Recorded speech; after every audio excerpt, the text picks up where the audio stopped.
오늘 우리에게 주시는 하나님의 귀한 말씀은 시편 74편의 말씀입니다.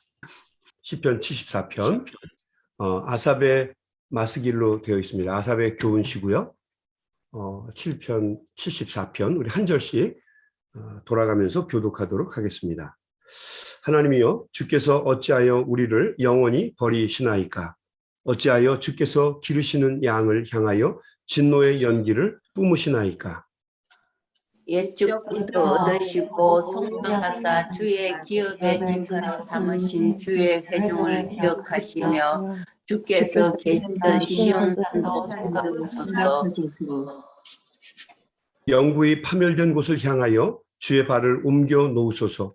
원수가 성소에서 모든 악을 행하였나이다. 주의 대적이 주의 가운데서 들며 자기들의 깃발을 세워 표적으로 삼았으니 그들은 마치 도끼를 들어 삼림을 베는 사람 같으니이다. 이제 그들이 도끼와 철들고 설배 모든 것을 쳐서 부수고 주의 성소를 불사르며 주의 이름이 계신 곳을 더럽혀 땅에 엎었나이다. 그들이 마음속으로 이르기를 우리가 그들을 구원하사 하고 땅에 있는 하나님의 모든 살랐나이다. 우리의 표적은 보이지 아니하며 선지자도 더 이상 없으며 이런 일이 얼마나 오래는지 우리 중에 아는 자도 없나이다. 하나님이여 대적이 언제까지 하겠으며 원수가 주의 이름을 영원히 명하리까? 주께서 어찌하여 주의 손 곧 주의 오른손을 거두시나이까? 주의 품에서 손을 빼내시어 그들을 멸하소서. 하나님은 예로부터 나의 마시라 사람에게 구원을 베푸셨나이다. 주께서 주의 능력으로 바다를 나누시고 물 가운데 용들의 머리를 깨뜨리셨으며 리오야다의 머리를 부수시고 그것을 강하게 사는 나에게 음식물로 주셨으며 주께서 바위를 쪼개어 큰 물을 내시며 주께서 늘 흐르는 강들을 마르게 하셨나이다. 낮도 주의 것이요 밤도 주의 것이라 주께서 빛과 해를 만드셨으며 주께서 땅의 경계를 정하시며 주께서 여름과 겨울을 만드셨나이다. 여호와여 이것을 기억하소서. 원수가 주를 비방하며 우매한 주의 이름을 모욕하였나이다. 주의 맷비둘기들의 생명을 들짐승에게 주지 마시며 주의 가난한 자의 목숨을 영원히 잊지 마소서. 그 언약을 늘게 보소서. 무릇 땅에 어두운 포악한 자의 처소가 가득하나이다. 학대받은 자가 부끄러이 돌아가게 하지 마시고 가난한 자와 궁핍한 자가 주의 이름을 찬송하게 하소서. 하나님이여 일어나 주의 원통함을 주시고 우매한 자가 주를 비방하는 것을 기억하소서. 다 같이 있습니다. 주의 가족들의 소리를 잊지 마소서. 일어나 주의 한가는 사이에 떠들이가 항상 전달되나이다. 아멘. 아멘. 이맘때부터 한 이맘때쯤 되면 자주 듣게 되는 크리스마스 캐럴이나 찬양들이 있습니다. 제가 제일 좋아하는 캐럴은 탄일종입니다. 여러분 탄일종 아시죠? 탄일종이 땡땡땡 기억하시나요? 네. 탄일종이 땡땡땡 은은하게 들린다. 저 깊고 깊은 산속 오막살이에도 탄일종이 울린다. 탄일종이 땡땡땡 멀리 멀리 퍼진다. 저 바닷가에 사는 어부들에게도 탄일종이 울린다. 그 캐럴을 듣게 되면 제일 먼저 떠오르는 게 우리가 처음 신앙생활을 시작했던 그런 그 교회, 아름다운 그 시골 교회지만 아름다운 정경이 교회의 정경이 떠오르게 되죠. 지금까지 살아오면서 참 많은 교회들을 만났습니다. 아기 때부터 어른이 될 때까지 수많은 교회들을 다녔고 또 목회자가 되어서도 여러 교회에 파송을 받아서 지금까지 많은 교회들을 섬기기도 했습니다. 그래도 제 마음속에 깊은 추억과 그리움으로 남아있는 교회가 아직 그 초등학교에 들어가기 전에 처음으로 의식이 있어서 다녔던 그 수봉산이라고 하는 인천 수봉산 밑에 있는 산 밑에 있는 작은 시골 교회가 항상 생각이 납니다. 저는 교회라는 단어를 들으면 제일 먼저 머릿속에 떠오르는 교회가 바로 그 교회입니다. 시설이 특별하게 좋은 교회가 아닙니다. 겨울에는 춥고 또 여름에는 바깥보다 더 더운 교회입니다. 그래도 마음속에 항상 그리움으로 남아있는 교회입니다. 아마 처음 교회라서 그랬던 것 같습니다. 제가 처음으로 자발적으로 다녔던 교회였기 때문에 가슴속에 남는 것 같아요. 예전에 한 번은 한국을 방문했을 때 제일 먼저 그곳에 가본 적이 있었습니다. 그 옛날에 아름다웠던 그 동화와 같은 시골 교회를 보고 싶어서 그곳을 찾아갔습니다. 그런데 후회했죠. 마음속에 남아있던 그 아름다운 교회의 모습은 온데간데 없고 다 사라지고 거대한 아파트촌이 거기에 들어선 것을 보았습니다. 지역 전체도 다 바뀌어서 너무너무 많이 바뀌었더라고요. 도무지 알 수가 없더라고요. 갑자기 이런 생각이 들었어요. 괜히 왔다.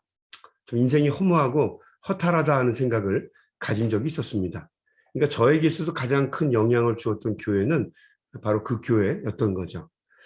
이스라엘 사람들에게도 하나님의 성전으로 머릿속에 깊이 자리 잡고 있는 유일하면서도 절대적인 성전이 바로 예루살렘 성전입니다.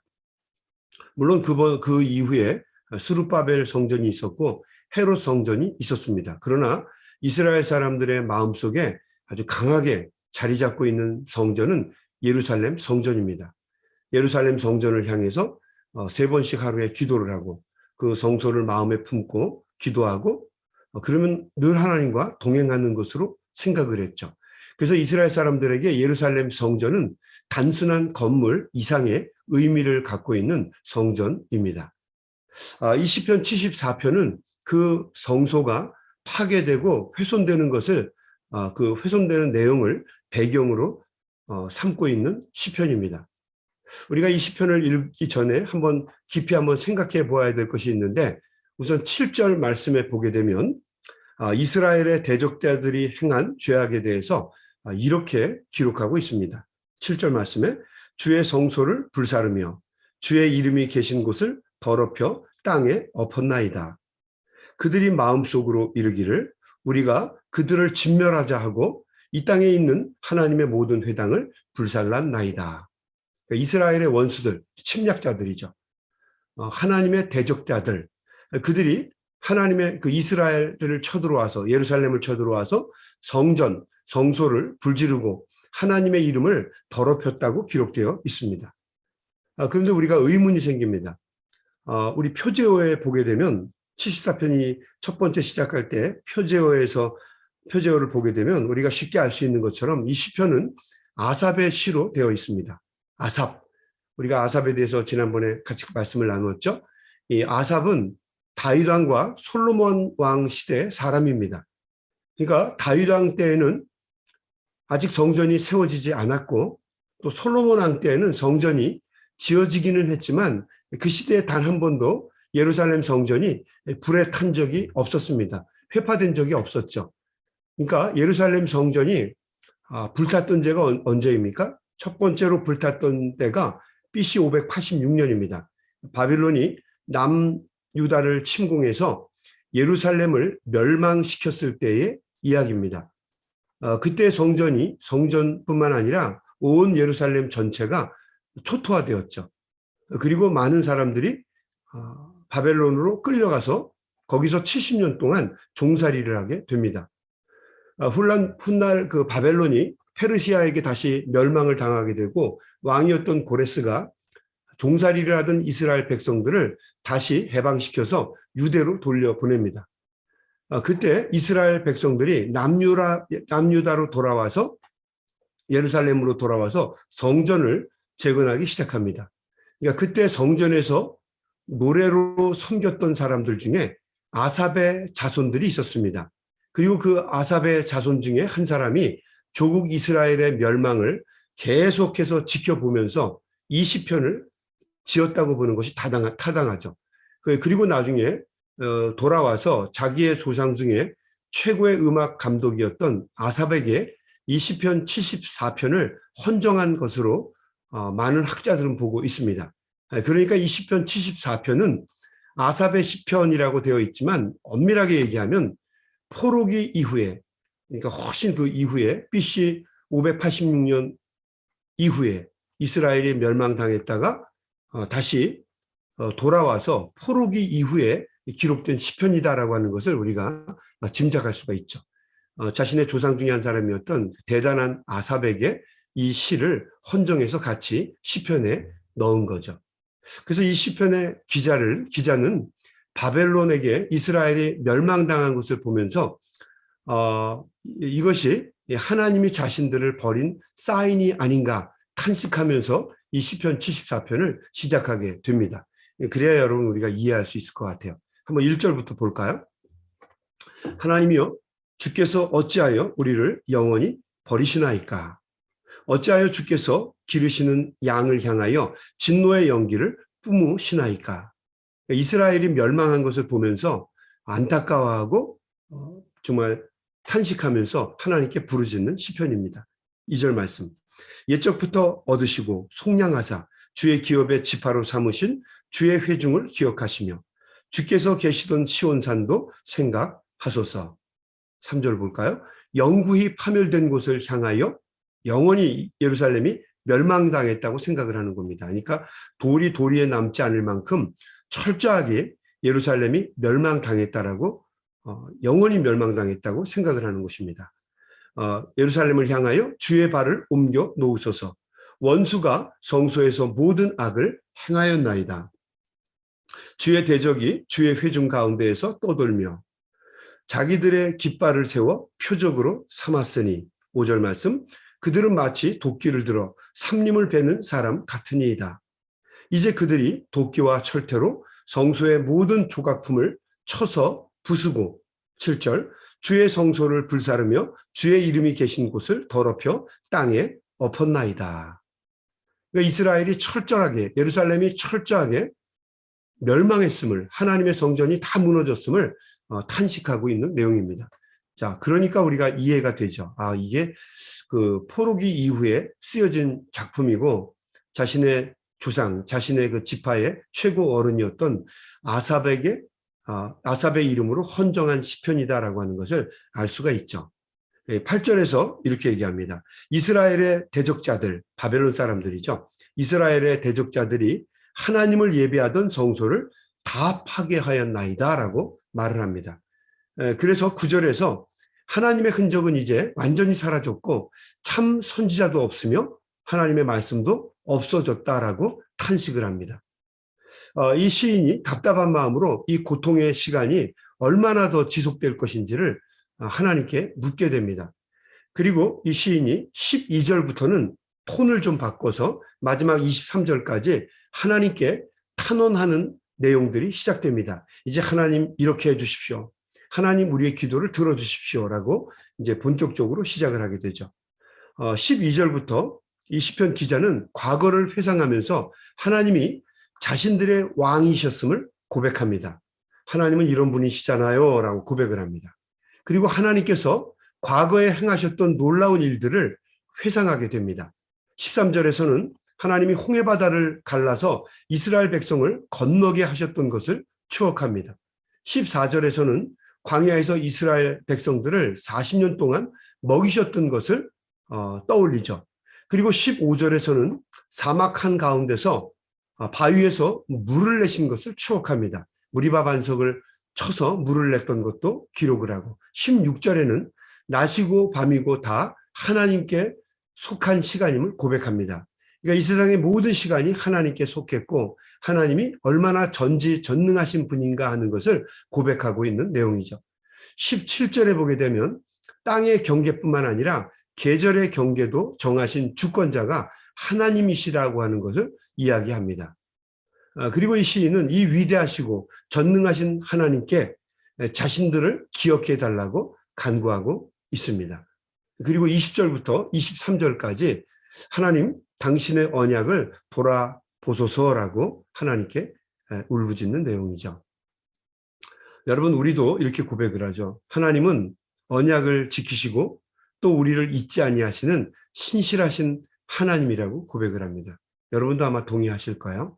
비록 우리가 지치고 또 힘들고 낙심되는 때도 많이 있지만 신실하신 하나님이 우리들을 회복시키시고 결국에는 일으켜 세워주실 것이다라고 하는 간구를 우리가 드리게 됩니다.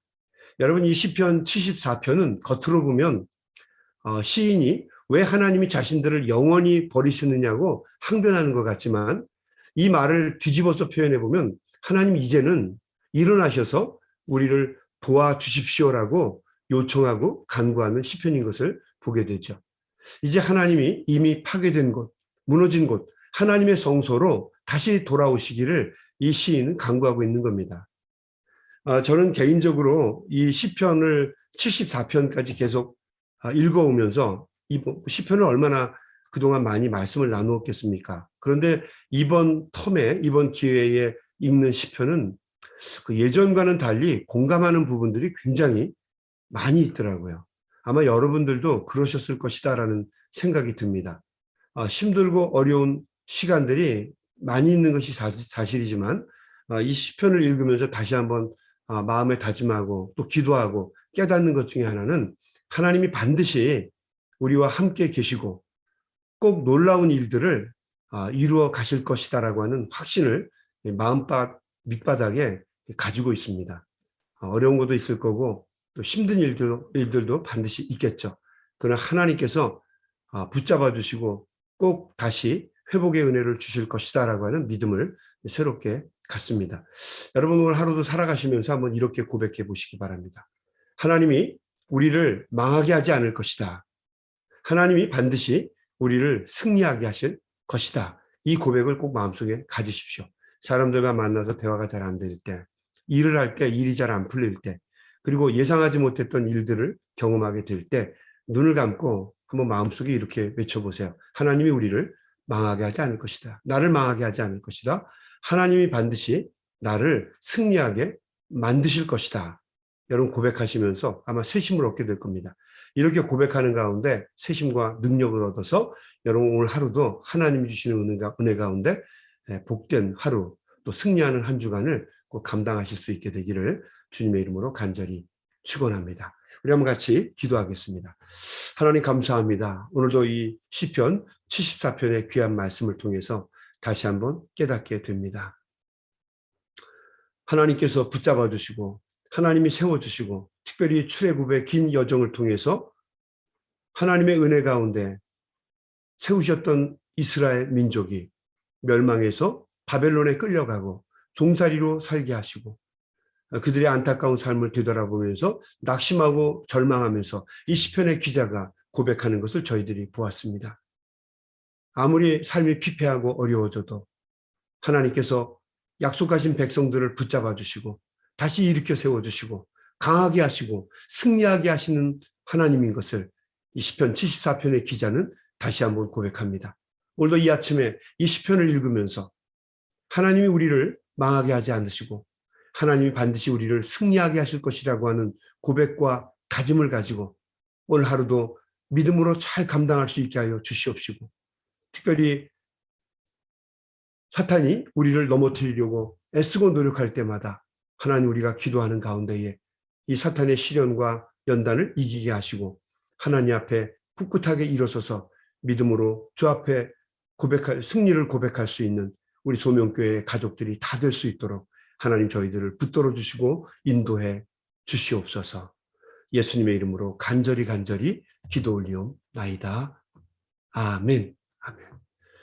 여러분 오늘도 우리가 하나님 앞에 간절한 마음으로 부르짖어 기도하시면서 세상으로 나아가도록 하겠습니다. 우리 한번 다 같이 소리내서 통성으로 기도하겠습니다. 우리 기도하겠습니다.